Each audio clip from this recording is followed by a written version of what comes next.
नमस्कार मित्रों, हमारी चैनल में तमारू स्वागत है। इक्वाडोरना राष्ट्रपति पदना उम्मीदवार फर्नांडो विलासवेन्सेयोनी गई काले सांजे क्वीडानो गोली मारीने हत्या करवामां आवी हती।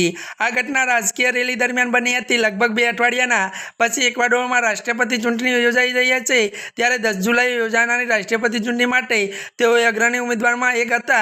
मळती माहिती मुजब चूंटणी रेलीमां भाग लीधा बाद फर्नांडो विलासवेन्सेए कारमां बेस्या हता अने त्यारे તેમના માથા પર ગોળી વાગી હતી।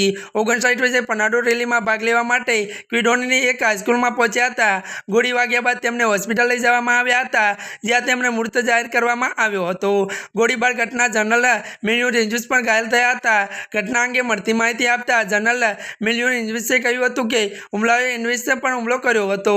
ઇક્વાડોરના રાષ્ટ્રપતિ ગુલિયમ લાન્સોએ આ ઘટના પર ચિંતા વ્યક્ત કરી છે। રાષ્ટ્રપતિ પદના ઉમેદવાર ફર્નાન્ડોની હત્યા આઘાત લાગ્યો છે। ત્યારે મિત્રો આજના માટે આટલું જ। અમારી ચેનલમાં મિત્રો જો તમે નવા હોય તો અમારી ચેનલને મિત્રો તમે લાઇક, શેર અને સબસ્ક્રાઇબ કરી દેજો। ધન્યવાદ।